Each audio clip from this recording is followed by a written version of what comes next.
due diligence. Like in this case, this contractor came through a referral.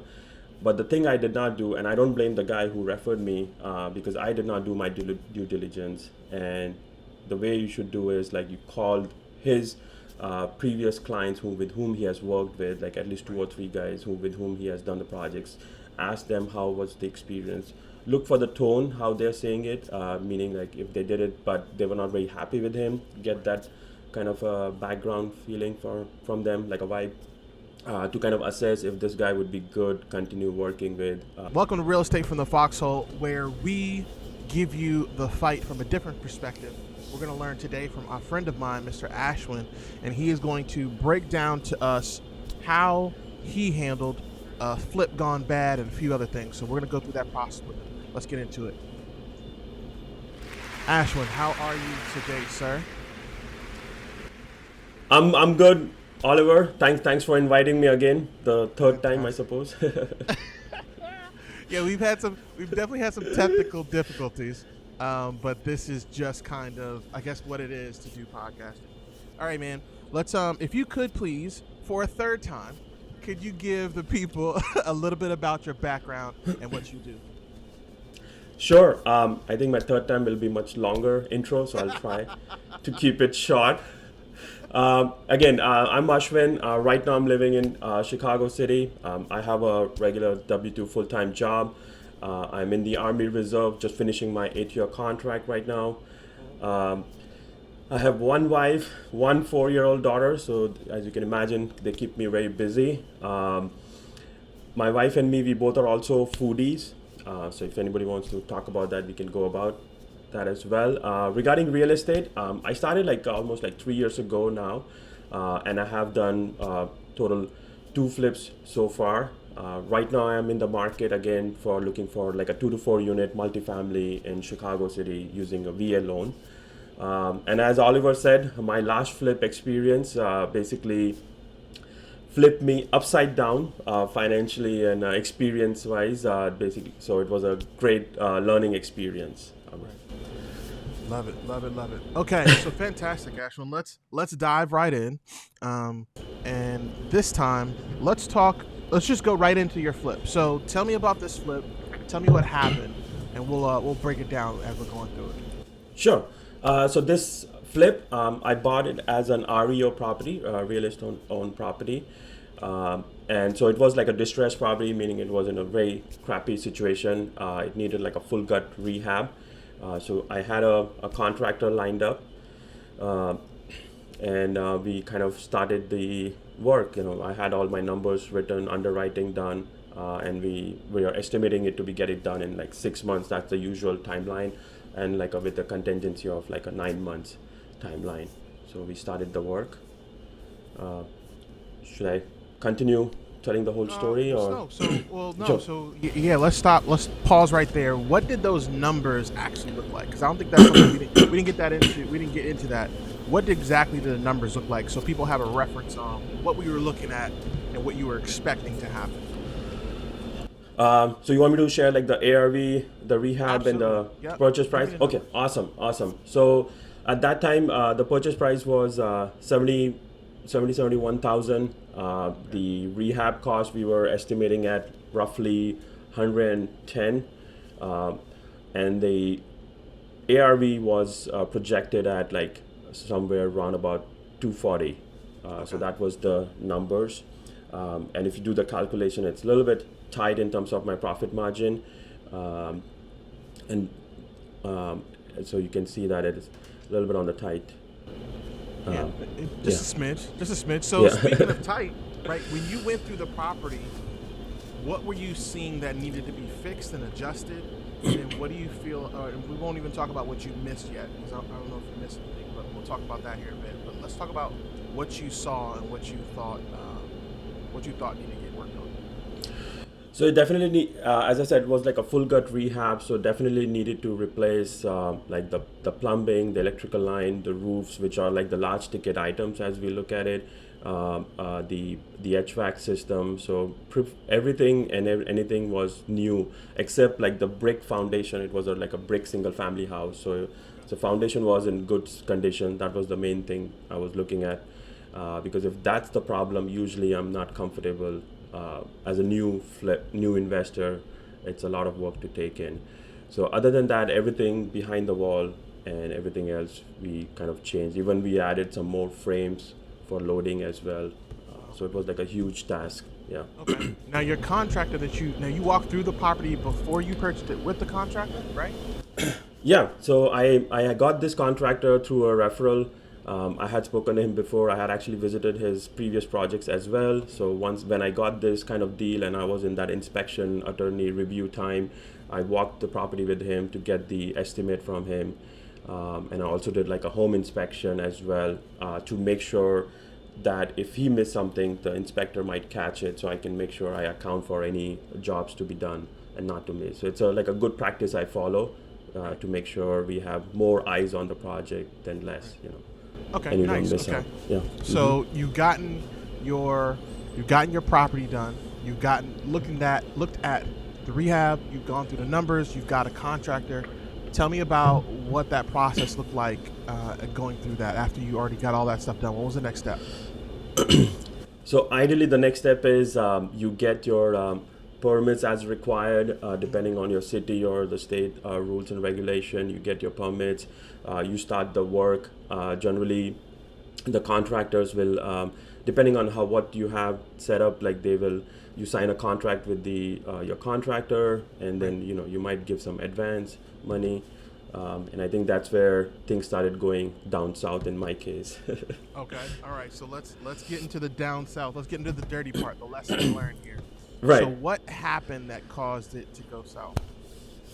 So in my case, and that's what you should never do, is the way we had set it up is that I will give a good 10-20% down advance payment. He will do the work in phases. He will do the work, then again I repeat, and so that we can finish the work quickly. So I started giving him upfront a good 10-20% down payment for the first phase. He did the work. He repeated it the second time. The third time he took the money and then he just vanished or ran away with the excuse that he had a family issue, and that's when things started happening. Okay. And so yeah. wait. So before you continue, Ashwin, let's give me a little detail on this. If you paid him first time, you did the second payment, and this halfway through the process, he was doing the work, and on the third time he said, "I've got a family issue," left the site and just never came back, or he just darted out in the middle of work. Yeah, I mean, the third time he took the advance, he's like, yeah, I'm going to continue the work next week for the phase 3. Yeah, and to your point, he never turned up. He just texted me that, hey, I have some family issues, give me a few days and I'll resume the work.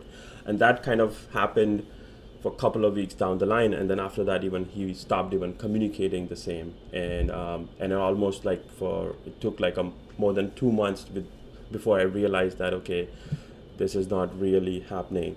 Basically, has ran away. I need to find an alternative contractors. Yes. Okay, so again, for those who are listening and watching, for context, again, Ashwin said before, the normal time frame for a flip is normally 6 to 9 months. So 2 months is a lot of time for someone to go missing. Now, with that said, Ashwin, what did you do next? What was the next move for you? So next move is I quickly reached out to my network for some second, other GCs, contractors, or project managers I can reach out to. And then I had multiple bids from different people. And because I was already in the project, everybody could sense that I'm, need to get this done quickly. So everybody was giving me much higher price point. And at the same time, the supplier, the material prices had gone up as of mid last year. That's when I was doing this flip. Most of the material prices had gone up. So literally I could see each items building up a garage or doing a plumbing work or changing the roof was costing me almost double or triple in some cases. So my budget had already gone over, and the timeline also now has increased. Because there was also a waiting for some of the materials to get. And keep in mind, you can sometimes your job is depending on the previous job, so you cannot do tiling or drywall before the plumbing or the electrical work is done. But if they need a material, so you have to wait. So it kind of creates a dominoes effect where it causes more delays now for the project. So Okay, that so also if keep you in had mind. to schedule everything again, Ashwin, how would when you do your next flip, what does that look like for scheduling? How are you going to schedule that from top to bottom? So even before scheduling, I think first one thing is I'll work on the contract piece, which I did with my GC, which was basic contract with no deadlines in place. So first thing is to make sure I work on the contract, review it with my attorney to make sure that the contract has all the correct language with the two or three key items. One is like the deadline, the timeline to finish the contract. If they do it delayed, what's the penalty? If they do it early, the incentive, and along with like like the whole schedule provided by the contract. So I have like a good timeline and the schedule when and what things would be done, so I can make him accountable if tomorrow there is a delay. So that's like the a good practice to keep in mind. And also, even before I select a contractor, the other thing I want to add is like do a due diligence. Like in this case, this contractor came through a referral. But the thing I did not do, and I don't blame the guy who referred me, because I did not do my due diligence. And the way you should do is like you call his previous clients with whom he has worked with, like at least two or three guys with whom he has done the projects. Ask them how was the experience. Look for the tone, how they're saying it, meaning like if they did it but they were not very happy with him, get that kind of a background feeling from them, like a vibe, to kind of assess if this guy would be good continue working with, because key thing to remember is it's not just the money and but it's also like the communication and the timeline, because time is money in this case. Okay, okay, that makes sense. Now you mentioned you talk to your real estate attorney to adjust the contract for the next time you do it. Can you do it with any attorney, or does it have to be a real estate attorney? I think a real estate attorney would be a good idea. I think any attorney would be okay. Generally, the real estate attorneys have dealt with different real estate investment in the past, so they do have a broader knowledge. So I'm not like pinpointing that they are the only source. Any attorney can review and understand the language, make sure everything is tight, and make sure the paperworks are also in place, like all the tax documents from an IRS or a perspective, like the W-9, 1099, kind of those paperwork is also like signed and agreed upon, because that might be a problem going forward. So make sure Okay. all your paperwork are also in place. Okay, cool. How do you? All right, let's go back to the scheduling things though. I don't think Sure. we didn't cover. Is it plumbing, electrical, then sheetrock, or how does that? Which one goes first? Which one do you normally recommend go last? So generally, depending on the project, there's some kind of a demo required, meaning removing what's there, which you want to trash it out, like the old furniture, old appliances, fixtures, furniture. So you get rid of it, get like a clean slate, so you can start the work. And depending on like the electrical, plumbing, they don't go on the same day, but they go in their own phases. So those are the things. Anything behind the wall needs to be done first. Just remember, everything starts from inside out. So whatever things needs to be done behind the walls or inside needs to be done first. So that's the flow. Once that's done, once the drywalls are up, that's when again the electrical will finish putting their like the switches, or the plumbing will put the faucets and everything, and that's when at the same time the flooring guy, the tiling, and those guys will come in picture, and basically everything will start adding up layer by layer, and then there'll be like furnitures or like the cabinets, and then the appliances would come. So Okay. usually the appliances are towards the end. Yeah. Okay. So I'll tell you. I'll say this too. I've experienced this when I did the flip here in Baltimore, 1304 Kenmore. We did the flip with my mentor, and in that, this is the weirdest experience. He said exactly the same thing, that there was kind of this schedule, but in addition to what he was saying that each one of those utilities, or those guys who were working on the electrician versus the plumber versus the guys who were doing the sheetrock and construction, sometimes they had feuds because it's normally a very small area, so they Right. all kind of run into each other at some point. So keep in mind that as you're looking at some of these guys, when you talk to your electrician, ask him, hey, is there a guy you don't like working around, or a plumber that you have an issue with?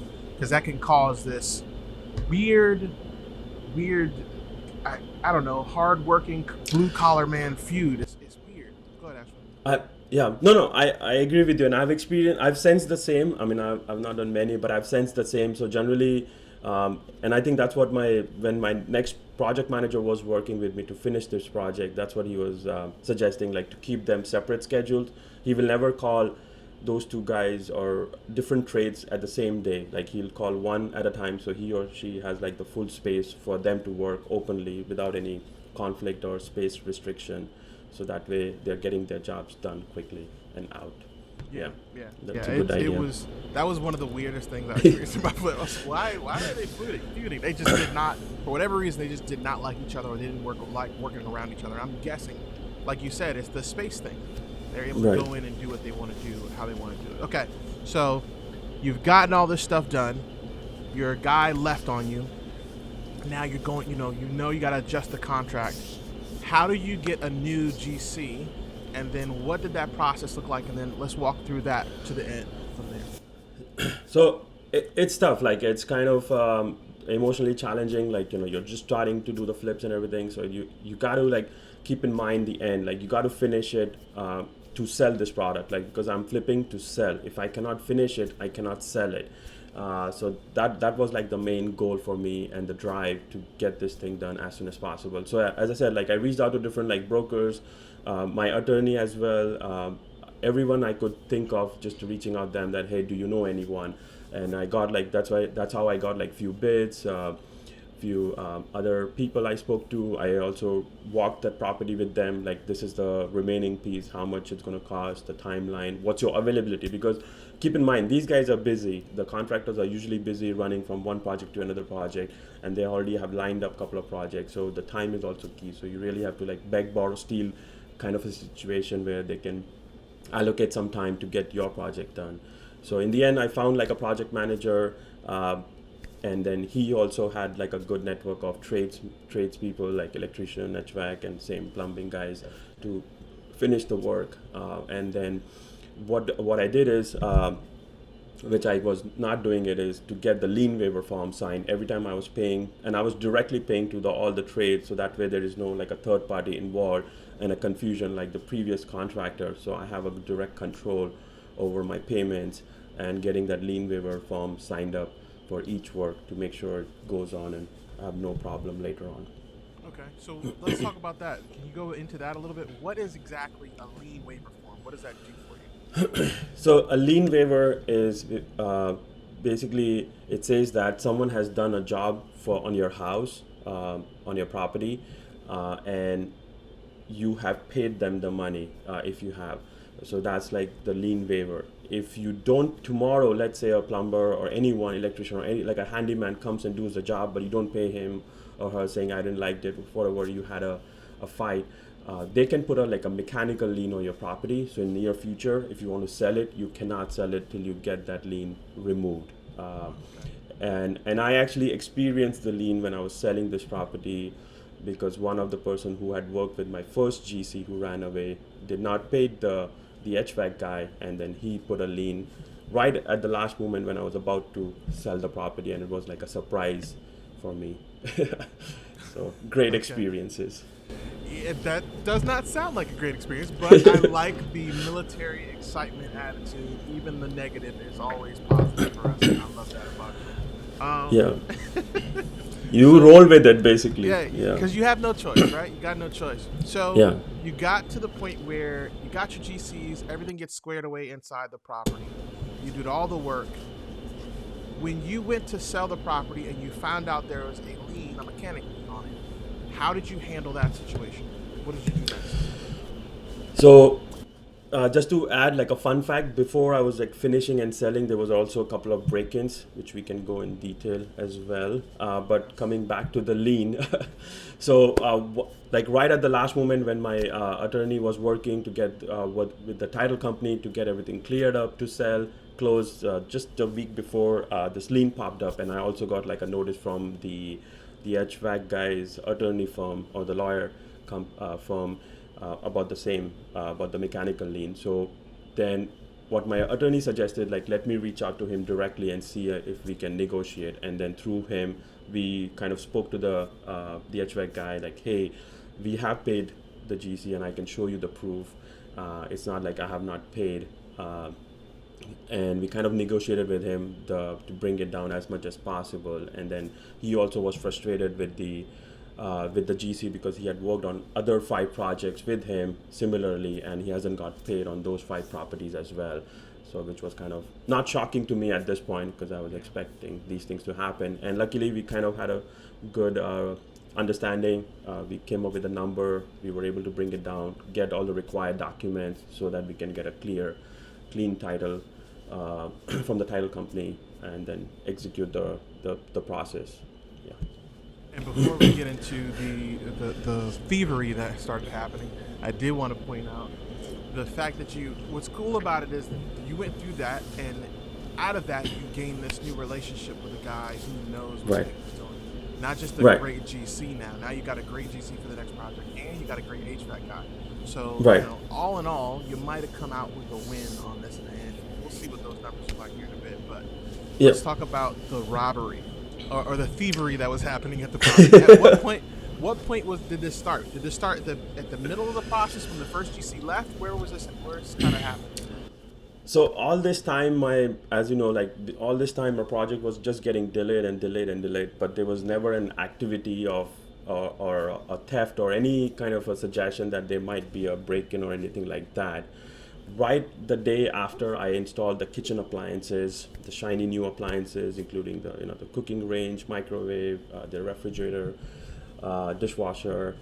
Right next day, there was like a break-in, and the way I came to know was luckily I had stayed in touch with my neighbors because they saw like I was working on this project for quite some time, and I had introduced myself, and one of my next door neighbor, she basically called me that, hey, I think there is a break-in in your house. The door is wide open, and things are missing apparently. So I was like, okay, that's something new.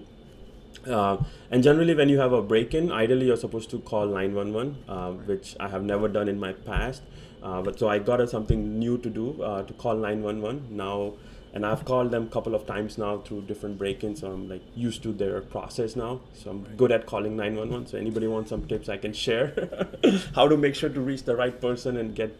So they should actually visit your property, and ideally, just to be for the safety sake, do not enter the property if there was a suggested break-in, to make sure you go with them. And then usually they will give you a police report, which is very critical to have if you want to claim the insurance for the break-in actually. Right. Yeah. This is definitely why you hear a lot of folks say, hey, don't just look at your stuff on Google. If you can go to your property, whether you're in the city or outside of the city, let's say like Ashwin's in Chicago, I'm currently in Maryland. Right. Let's say I want to buy a property in Chicago. I call Ashwin and say, hey, Ashwin, can you drive around and let me know what it looks like? Right? Use your assets, use the people around you, because there's nothing that's going to beat that on-ground view. Because Ashwin might see, okay, there is some ugly properties over there, Ali. I don't know if this is going to be the move, and this is the way you should purchase. But, nonetheless, I think it's very important that you talked about that, how you kind of looked at that and saw that. Now, after that happened, because that was the first time, right? Was that the first time the house got broken into? That was the first time, and then after that I had at least 3 or 4 times. So as a preventive measure, what I did was I installed like a security system. Initially for the first one, I changed my locks, and I installed a different lock box for the safety. But I soon realized that the lock box was right at the entrance, like the front door, which from my couple of experiences now I have learned is to keep your lockbox in a discreet location and make sure you don't share that information with everyone, obviously. You can actually add like in a broker comments option you have in the MLS, so any agents coming to see your property for prospective buyers, they can see in the note where the lockbox is stored. So that way they only know where it's there. So that kind of minimizes the the chances of break-ins, because in the next break-ins, what was happening is people were just stealing the lockbox rather than even trying to break in and get the keys. So it's an easy, quick way to enter, and a smart way to enter and exit the property with less noise and less attracting the neighbors. And then after, I think I'm losing the numbers when and where, but eventually what I did is I installed a security system which had like using, I think, SimpliSafe, which has like a motion sensors if you don't have the Wi-Fi. So that I use. And then I installed like the motion sensing lights outside, on the outside perimeter around the house. So from any corner of the house somebody walks in, there's like a good lighting available in the night time especially. And I also let the neighbors know that, hey, I'm having break-ins, so if you don't mind, just keep an eye. And if they're pretty chill, you can offer them like a pack of beer. Usually that works for good. In my case, it did work, and that helped. And what I did is I restricted the entrance to the property, meaning I made sure only the front door is available. There was a back door which I kind of boarded up just to prevent any more backdoor entry, just to minimize that. So so make sure you have all these security features laid out. And as you said, Oliver, boots on the ground is critical. So if someone can walk around the property every now and then, that's a good idea. And check with your neighbors how things are happening. So that's a good practice. Absolutely. Okay, I like it. So let me ask you this, and that's what's so cool about your solution is that it's such a simple way to fix a problem that could be so much worse, right? Like the fact that you have figured out, hey, all I got to do is add some lights, move my lockbox somewhere more discreet. It didn't cost you more money at this point. Now, with that said, the money. Now, how far you're at the tail end of it, right? You're about to sell. What did the numbers look like? Because you started out buying at 71. You had a 110 budget. Your expected ARV was 240K. And then that'll left you with a 130 profit somewhere around there, taxes and all that great stuff, agents and agent fees and all that. How did your numbers look right as you were looking to sell it? I was already over budget in my rehab. In terms of the timing, since this was financed by my hard money lender, so the hard money lender has they come at a high interest rate, so you're paying every month the interest.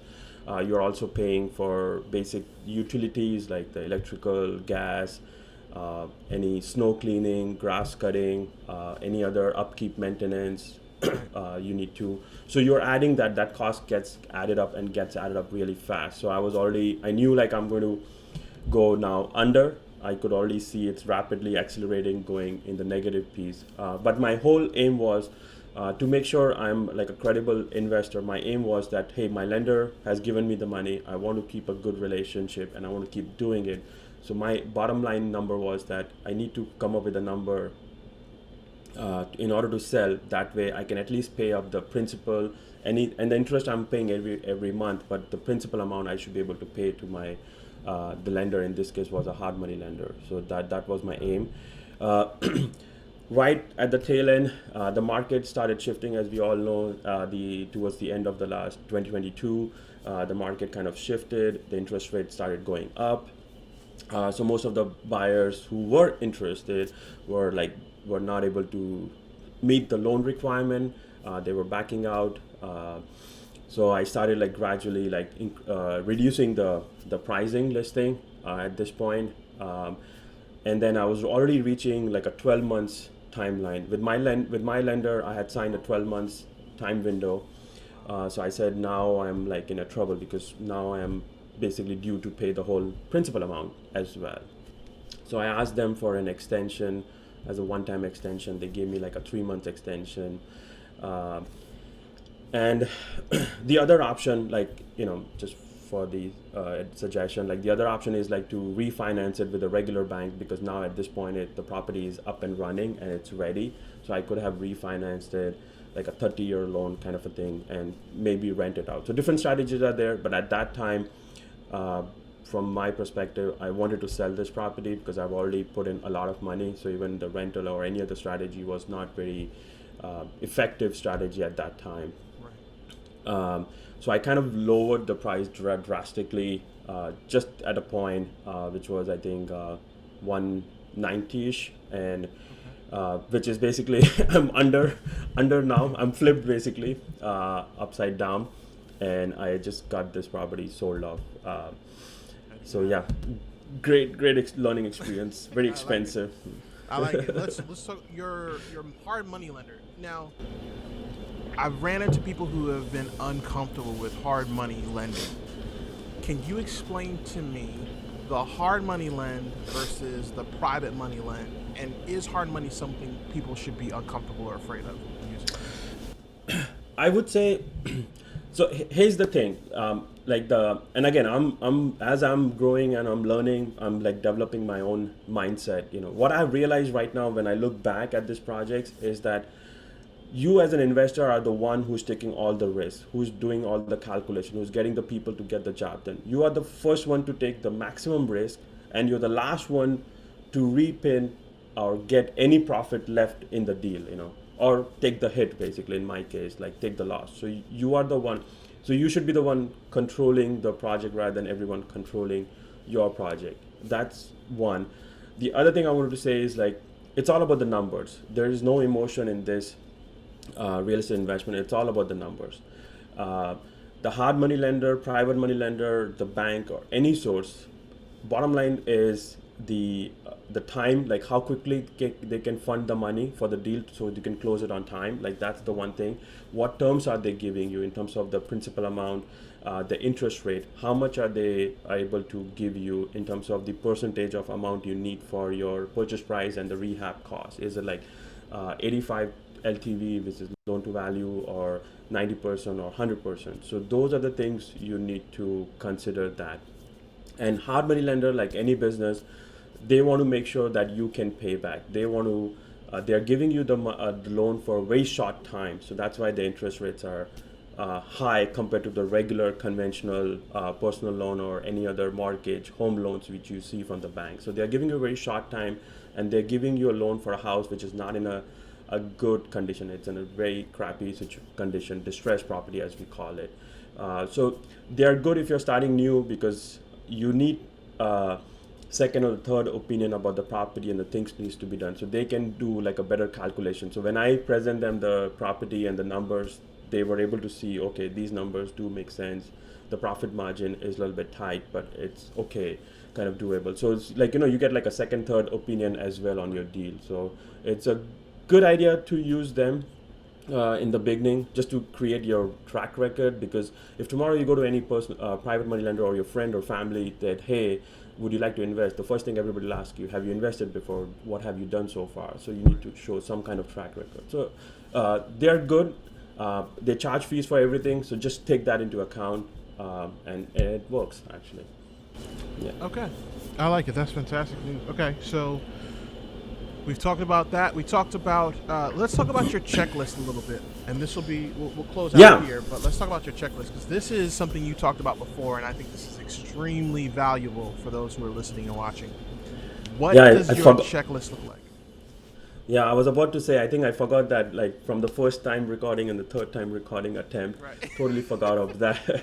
So actually, so whenever I do a flip or anything, like, I have a set checklist, but with this experience, like, I have like added all these different key points in terms of the checklist. So it helps you, like, even if I'm walking around the property, I make sure I have a checklist, like, okay, make sure you check the plumbing, electrical, all the large ticket items, like the key things which can make or break your budget, like, the one thing I forgot to mention is, like, I also do like a sewer line checkup, mainly because if a property has like a big tree and like the plumbing outside the property connecting to the city lines or the sewer lines, sometimes they can be damaged or backlogged, which can become a big project. So if you pay someone like few $100, it takes cost to get the sewer line checked. So it's like, those are the checklist. So so make sure so that you don't forget these small pieces, so that tomorrow, it doesn't come back and bite you.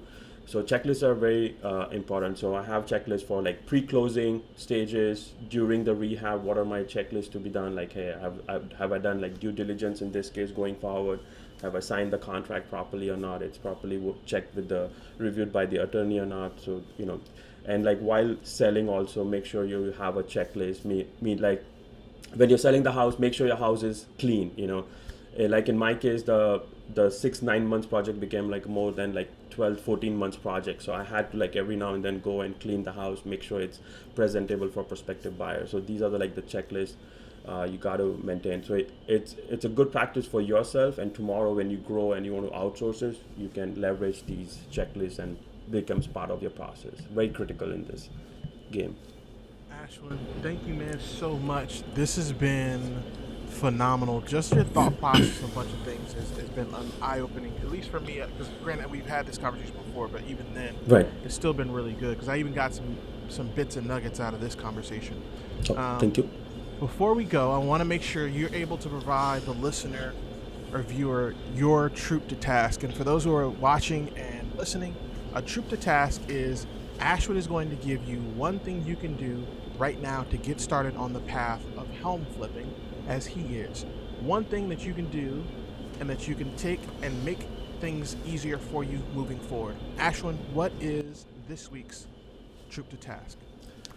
I would say, if you don't want to do anything, if you have never done any flips, you're thinking about it, maybe you're busy with your job and family like everyone else, focus on networking.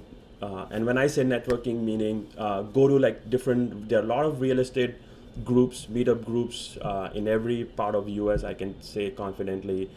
Just attend that. Just be like an observer if you want, and speak to different people in terms of their background, meaning try to find a real estate investor, just have a conversation with them, try to talk to like an attorney, what they do, because these are the people you need end of the day to build your team, and then they can help you to connect to other team members as well, like including even a CPA. Many times you'll be surprised that a CPA might have a contractor or an attorney or any other specific tradesmen you may need down the line. So you never know. So have a conversation with everyone that, hey, I want to start anew, or I'm already doing it. Make sure you build your network. That's the key. And I think that's one thing which I was not doing it before much. And that's like even my one thing to do for this year as well, to network more.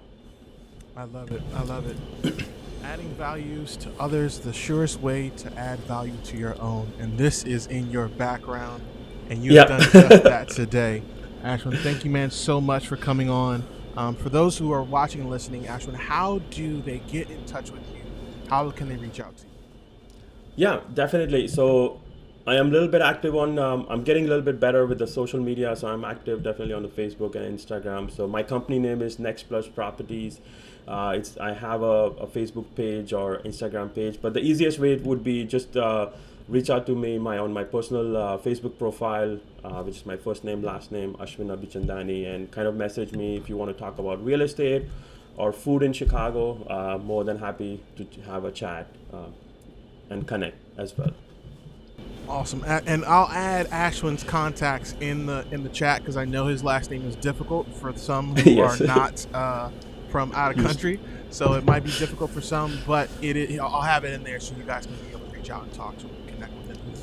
Again, Ashwin, man, thank you so much for coming on. Remember, ladies and gentlemen, you are better than you were, but you're not half as good as you're going to be. I want you to go out there today, and I want you to punch the day in the face. Go get it. I'll talk to you soon. And until then, Thanks. we'll see you next time. Thanks, Oliver.